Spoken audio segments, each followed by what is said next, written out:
ابن رازی اور امام واقدی کی کچھ روایات میں ہے کہ نبی کریم صلی اللہ علیہ وآلہ وسلم کی سب سے لاڈلی اور چہیتی ام المومنین حضرت عائشہ بنت ابی بکر صدیق حضرت علی رضی اللہ تعالیٰ عنہ سے کسی بات پر ناراض ہو گئی تھیں، اور اس قدر ناراض ہوئی تھیں کہ پھر ساری زندگی حضرت علی رضی اللہ تعالیٰ عنہ سے بات نہیں کی تھی، اور وہ حضرت علی رضی اللہ تعالیٰ عنہ سے اس قدر ناراض ہوئی تھیں کہ وہ ان کا نام بھی نہ لیتی تھیں۔ محترم ساتھیوں، آخر ایسی کیا وجہ تھی کہ جس کی بنا پر حضرت علی رضی اللہ تعالیٰ عنہ اور ام المومنین سیدہ عائشہ صدیقہ رضی اللہ تعالیٰ عنہ کے درمیان ناراضگی اس قدر بڑھ گئی تھی کہ ان دونوں مقدس ہستیوں کے درمیان جنگی صورتحال پیدا ہوئی، جس کو جنگ جمل کا نام دیا جاتا ہے۔ محترم ساتھیوں، اس جنگ میں ہزاروں صحابہ کرام ایک دوسرے کی تلواروں کی بھینٹ چڑھ کر شہید ہو گئے تھے، اور ہزاروں صحابیہ خواتین بیوہ ہو گئی تھیں۔ حضرت عائشہ صدیقہ رضی اللہ تعالی عنہا کی زندگی میں ایک بہت آزمائش سے بھرپور واقعہ پیش آیا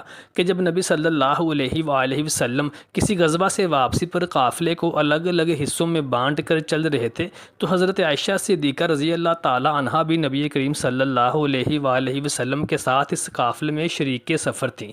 محترم ساتھیو، حضرت عائشہ صدیقہ رضی اللہ تعالی عنہا خود اس حدیث کی راوی ہیں، اور وہ بیان کرتی ہیں کہ میں نے ایک جگہ پر قافلے کے پڑاؤ ڈالتے ہی دل میں سوچا کہ قافلے کو تو پتہ نہیں کتنا وقت لگے گا، میں کیوں نہ قضائے حاجت وغیرہ سے فراغت حاصل کر لوں۔ چنانچہ یہ سوچ کر میں قافلے سے دور کھیتوں میں جا کر قضائے حاجت کی نیت سے کھیتوں میں داخل ہو گئی۔ جب میں قضائے حاجت سے فراغت پا کر واپس قافلے والی جگہ پر پہنچی تو میرے گلے میں ایک قیمتی موتیوں کا ہار تھا۔ میں نے دیکھا کہ وہ ہار میرے گلے میں موجود نہ تھا۔ میں سمجھ گئی کہ جہاں پر میں قضائے حاجت کے لیے گئی تھی، میرا ہار وہیں پر گر گیا ہے۔ قافلہ ابھی ادھر ہی تھا، چنانچہ میں نے سوچا کہ ابھی تو قافلے کو مزید وقت لگے گا۔ چنانچہ یہ سوچ کر میں دوبارہ اس ہار کو ڈھونڈنے کی نیت سے چلی گئی۔ جب میں وہ ہار ڈھونڈ کر واپس آئی تو میں نے دیکھا کہ میری سواری وہاں پر موجود نہ تھی، اور پھر میں نے دیکھا تو قافلے کے دور جانے کا گرد و غبار بھی مجھے نظر آنے لگا۔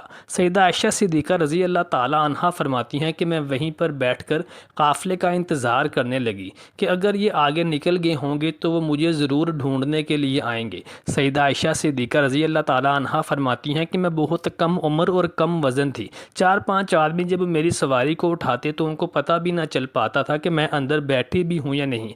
اس لیے جب انہوں نے سواری کو اٹھایا تو وہ اسی قیاس میں سواری کو لے کر آگے بڑھ گئے کہ میں اندر موجود ہوں، لیکن حقیقتاً میں اس وقت اس سواری کے اندر موجود نہ تھی۔ سیدہ عائشہ کو اطمینان حاصل تھا کہ جب نبی کریم صلی اللہ علیہ وآلہ وسلم کو میری غیر موجودگی کا پتہ چلے گا تو وہ ضرور کسی نہ کسی کو بھیج دیں گے۔ چنانچہ وہ وہیں پر تشریف لے گئیں جہاں سے قافلے سے جدا ہوئی تھیں۔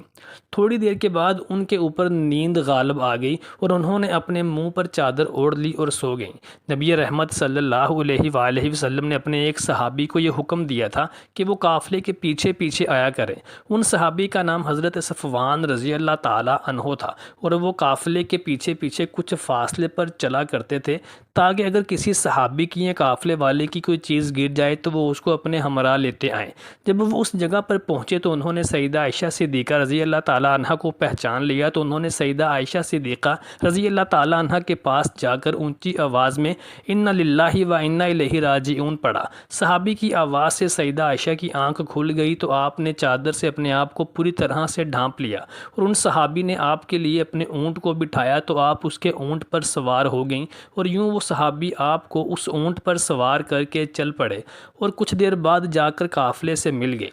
اب منافقین کا سردار عبداللہ ابن ابی یہ سب منظر دیکھ رہا تھا تو اس نے اس واقعہ کو سیدہ عائشہ صدیقہ رضی اللہ تعالی عنہ پر تہمت کے طور پر مشہور کر دیا، اور اپنے ساتھی منافقین سے کہنے لگا کہ وہ دیکھو سیدہ عائشہ صدیقہ کسی غیر مرد کے ساتھ آ رہی ہیں۔ چنانچہ اس نے سیدہ عائشہ صدیقہ پر بدکاری کا الزام لگایا، جس سے نبی صلی اللہ علیہ وآلہ وسلم کو شدید رنج اور تکلیف پہنچی، لیکن آپ صلی اللہ علیہ وآلہ وسلم نے اس بارے میں کوئی بھی حکم ارشاد نہ فرمایا۔ سیدہ عائشہ صدیقہ فرماتی ہیں کہ میں قافلے سے واپس آ کر 1 مہینے تک بیمار اور کمزور ہو گئی تھی۔ ایک دن ایک صحابیہ حضرت ام مستہ کے ساتھ قضائے حاجت کے لیے رات کو باہر نکلی تو ایک جگہ پر ان کو ٹھوکر لگی تو انہوں نے اپنے بیٹے کو بد دعا دی، تو سیدہ عائشہ فرمانے لگیں کہ میں نے اس سے کہا کہ اپنے بیٹے کے لیے بد دعا کیوں کر رہی ہو؟ تو وہ کہنے لگیں کہ اے عائشہ، کہ تمہیں معلوم نہیں کہ تمہارے بارے میں میرا بیٹا کیا کیا باتیں کرتا ہے۔ تو اس طرح سے سیدہ عائشہ صدیقہ رضی اللہ تعالیٰ عنہ کو مسلمانوں کے درمیان پھیلی ہوئی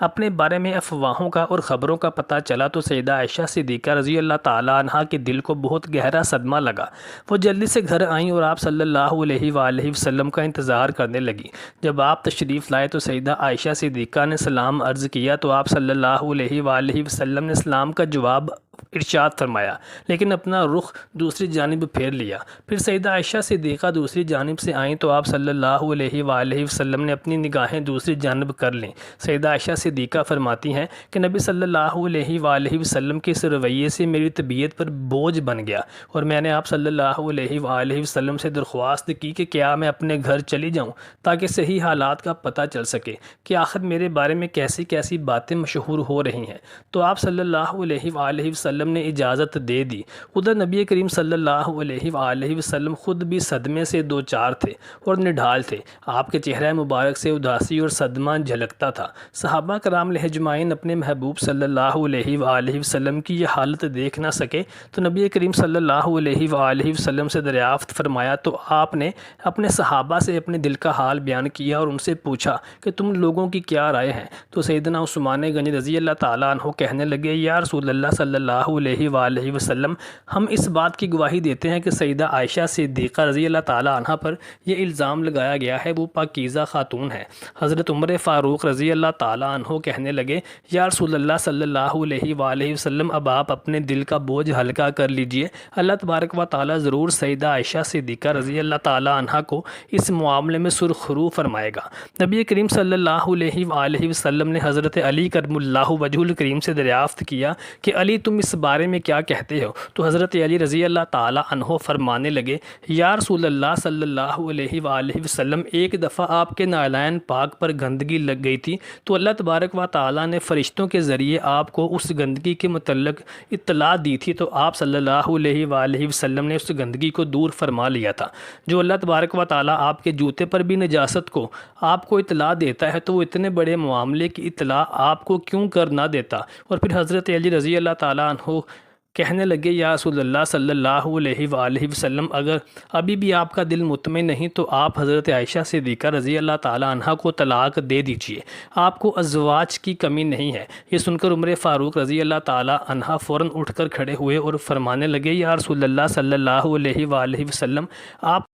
کو سیدہ عائشہ صدیقہ سے نکاح کرنے کا حکم اللہ تعالیٰ نے خود دیا تھا یا آپ نے اپنی مرضی سے نکاح کیا تھا؟ تو نبی صلی اللہ علیہ وآلہ وسلم نے فرمایا، مجھے اللہ تعالیٰ نے حکم دیا تھا کہ عائشہ سے نکاح کرو۔ تو حضرت عمر فاروق کہنے لگے، یا رسول اللہ صلی اللہ علیہ وآلہ وسلم، پھر مجھے حکم دیجئے میں ان منافقین کا سر ان کے تن سے جدا کر دوں جنہوں نے اللہ تبارک و تعالیٰ کی پسندیدہ خاتون کے لیے بھی ایسے الفاظ استعمال کیے ہیں۔ تو نبی کریم صلی اللہ علیہ وآلہ وسلم نے ارشاد فرمایا، اے عمر، بیٹھ جاؤ، مجھے امید ہے کہ اللہ تبارک و تعالیٰ ضرور عائشہ کے بارے میں مجھے مطلع فرمائیں گے۔ چنانچہ پھر وہی ہوا، اللہ تبارک و تعالیٰ نے سورہ نور کی آیات کے ذریعے سیدہ عائشہ صدیقہ رضی اللہ تعالیٰ عنہ کی پاک دامنی کی گواہی ارشاد فرمائی اور منافقین کو سخت سے سخت عذاب کی وعید سنائی۔ آپ صلی اللہ علیہ وآلہ وسلم سیدہ عائشہ صدیقہ رضی اللہ تعالیٰ عنہ کے گھر تشریف لے گئے اور جا کر ان کو یہ خوشخبری سنائی تو سیدہ عائشہ صدیقہ رضی اللہ تعالیٰ عنہ فوراً سجدے میں گر گئیں اور اللہ تبارک و تعالیٰ کے بارگاہ میں سجدہ شکر بجا لانے لگیں کہ جس اللہ تبارک و تعالیٰ نے سیدہ عائشہ صدیقہ رضی اللہ تعالیٰ عنہ کی پاک دامنی کو قرآن مجید کی آیات کے ذریعے عام امت تک پہنچایا۔ محترم ساتھیوں، اس موقع پر حضرت عائشہ صدیقہ رضی اللہ تعالیٰ عنہ اور حضرت علی رضی اللہ تعالیٰ عنہ کے درمیان ہونے والی وقتی رنجش کو بعض روایات میں بہت بڑھا چڑھا کر پیش کیا جاتا ہے، جبکہ حقیقتاً بات ایسی نہیں ہے، بلکہ جنگ جمل کے موقع پر جب حضرت علی رضی اللہ تعالیٰ عنہ فتح یاب ہوئے تو حضرت عائشہ صدیقہ رضی اللہ تعالیٰ عنہ اور مولا کائنات حضرت علی رضی اللہ تعالیٰ عنہ کے درمیان کوئی بھی رنجش یا کوئی بھی چپقلش باقی نہ رہی تھی اور یہ دونوں مقدس ہستیاں ایک دوسرے سے راضی ہو گئی تھیں۔ اور یہ ضعیف اور جھوٹی روایات پیش کی جاتی ہیں کہ سیدہ عائشہ صدیقہ رضی اللہ تعالیٰ عنہ مولا کائنات حضرت علی کرم اللہ وجہ الکریم سے ساری عمر ناراض رہی تھی۔ اللہ تبارک و تعالیٰ سے دعا ہے کہ اللہ تبارک و تعالیٰ ہمیں نبی صلی اللہ علیہ وآلہ وسلم اور ان کی اہل بیت اور تمام صحابہ کرام اجمعین کا احترام کرنے، ان کا ادب بجا لانے کی توفیق عطا فرمائے۔ کمنٹ سیکشن میں اپنی رائے سے